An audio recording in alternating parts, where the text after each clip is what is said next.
Hey guys, it's Brittany. If you're planning on having a small legal wedding ceremony, or like I did, have a small legal wedding ceremony with the hopes of having something bigger or more ceremonious in the future, this video is for you. I'm going to tell you the 5 things that I regret, or the 5 biggest pieces of advice for having a small wedding that I wish I could go back in time and change. Hopefully these will be helpful for you if you're planning on taking that route. I'm also going to give you the 5 reasons why you should go ahead and do this anyway. I totally think it's a great idea to have a small wedding in general, or going off to the courthouse or whatever it might be. So if you're questioning whether or not you should do that, then stick around for the end of this video and I'll tell you why you should just go for it no matter what. When it's all said and done, I'm really happy that I didn't go for that big, expensive wedding, that I didn't spend too much time on a really big, fancy wedding. Being now a year married after my legal ceremony, it seems like such a big relief that we just went ahead and got married. But that doesn't mean I don't have certain regrets. I want to say first of all that of course this is going to be different for every single person out there. You're not going to have the same exact expectations or experience that I did. So please let me know in the comments what your thinking is as far as this goes, what kind of family dynamics you're working with, because of course we all have different pressures from the outside and from within, and from our partners that we're dealing with. So this list is definitely not going to be universal. So my own little small legal wedding was in my parents' backyard. My husband and I decided to make it a surprise for my family because we were originally supposed to get married in June of 2020. That got canceled because of the pandemic. So when we were home for Christmas in December of 2020, we were like, heck, we'll just go ahead and get married. Let's get our marriage license. We'll get married in the backyard and we'll do something bigger later. But we'll make it a surprise. So we didn't tell my family about it.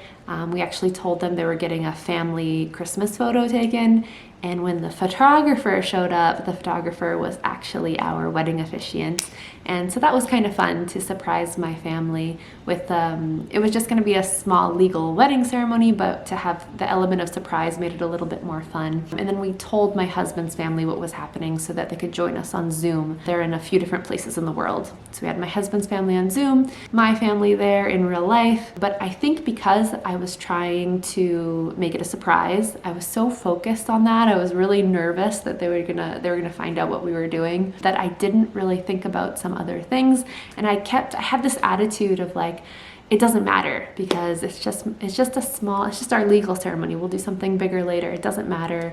We don't have to do, we don't want it to be too special. I also felt guilty about making it special because my husband's family wasn't physically present. So I was trying to make it not too special, but because of that, I think I sort of went a little bit too far in the other direction. And maybe some of you guys feel this way too. You don't want your legal wedding ceremony to be too special because you want to save a lot of things for the bigger wedding. But in fact, I sort of regretted not doing certain things, starting with this first one, which is a lack of personal vows. We just did like the standard wedding vows, and we're like, okay, we'll save our vows, our personal vows for our bigger wedding. But I wish I had just gone ahead and had our personal vows because the wedding ceremony was too short, in my opinion. There was a depth that was lacking, I think, when I think back on it. And of course we will have that in the second wedding. But even if we had just done like some version of vows, I don't think that you have to save your vows for your bigger wedding later. Like your vows are going to change a little bit anyway. There's probably like a time lapse that will happen between your 2 weddings. So it's okay to go ahead and say some personal vows in your legal wedding and then do it again in your bigger wedding later on. I think that's fine. If you were never considering doing personalized vows, you were just going to do the I do, that's fine. But I would really at least think about it because it can add such a level of depth to your wedding ceremony, and people get teary-eyed and it's just really sweet, and even though sometimes it's hard to do. The second thing I wish I had done differently is to book a photographer. I know this is super obvious, but I didn't book a photographer thinking, oh, I'll save it for our bigger wedding. And because of that, we don't have any great photos from our legal wedding ceremony. My brother did take some, and he's great. He's not a professional, but thanks to him, we do have some photos. But I would say just go ahead and book like just 1 hour or whatever with a photographer, even if it's just at the city hall or whatever. If I could do it over again, I would even say get a videographer.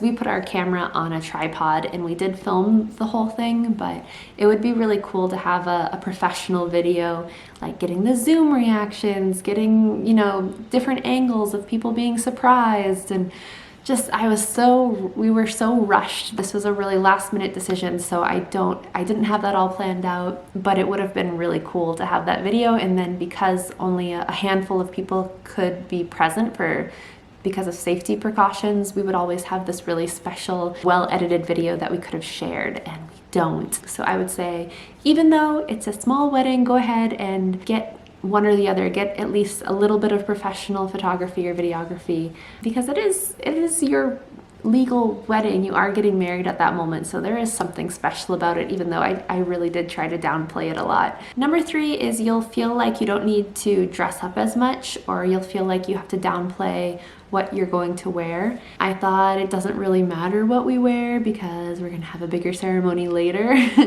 But then later on I was kind of sad, and not that I did wear a really pretty dress. I wore a Lulu's dress that I really liked, that I've actually tried on this YouTube channel, but I had on the most hideous tights, and there's a slit in the dress and you could see like the under layer of the dress peeking through, and it just like looks really terrible in photos and videos.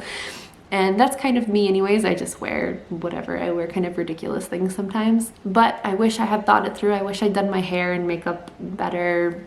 It sounds so silly, but I do wish I had just taken a little bit more time. I was just so concerned with it being a cool surprise that I didn't get myself together as well as I could have, I guess. Number 4, even though you're having a small legal wedding ceremony, still plan to have some kind of cool post celebration, even if it's just taking your little small party or just your partner and going to get drinks somewhere. But make a reservation, make it feel special, even the slightest bit special. Maybe have a little buffet or a little bar with some fancy drinks set up at home, just so it feels a little bit special. Because ours was a surprise, again, we didn't have anything planned for the post-wedding celebration because it would have given away the surprise. But I wish that I had kind of thought about that a little bit after, just so we had something set up to make it feel a little bit more like an event. Instead, my lovely sister-in-law quickly baked us a cake after the wedding. She made us a wedding cake on the night of our wedding, which was really, really adorable. And finally, number 5, this is maybe the biggest regret I have that I knew about and I did it anyway, and that's just to be in the moment, don't stress. It's all just gonna be fine. It's gonna be fine. I'd heard this a million times, but I was stressed out because I was trying to surprise people, and because of that, I think there were times, especially earlier in the day, that I was not totally enjoying it. Is the officiant coming? And I don't think that you can fully enjoy your wedding if you're feeling that way. So plan as much as you can up till whatever, the day before, and then just let it go. It's gonna be what it's gonna be. Just be really grateful that you're not spending a whole bunch of money and time thinking about a big, gigantic wedding. Enjoy this small legal ceremony that you're having. And some reasons to go through with your legal wedding ceremony if you're having any doubts. The first one is that this is the perfect time to do it. People are still very understanding with the pandemic, so if you wanted to just go off and elope, this is the time to do it more than ever in the history of weddings. Go do it now. Another reason, and this has never been more true than now with the hindsight of having my wedding behind me, is that your wedding is not everything. It's just a really small part of your relationship. And so going and getting legally married takes so much off of your wedding. You'll be so happy you didn't spend that money, and you can now take it and go travel or buy a house or whatever it might be. It's so worth it to have a small wedding and not spend that money. As well as being financially smart, it's also more environmentally friendly. Another reason to keep it small, have a small legal wedding ceremony, is that you can always Zoom people in. Just because you're going to the courthouse doesn't mean you can't really have people there with you virtually. So you can always have people join you that way, or you can always video it, or have a videographer video it and then share that video with others. So you don't have to have this big physical in-person wedding anymore to include lots of people who you love, which is pretty awesome. Things have really changed for us since 2020. Finally, it's very quick. It only takes about 5 minutes, and then you can move on with your life and never have to think about wedding planning ever again, which is pretty magical. And that's coming from somebody who talks about wedding planning all the time. So guys, I can hear my baby waking up from his nap now, so I need to go rescue him. It's been really nice chatting. I hope this inspires you to have a small legal wedding, or at least feel a little bit more comfortable avoiding some of the mistakes that I made. Basically just chill, just relax and enjoy the ride. It'll be great. It'll be great. Okay, I'll see you next week. Bye.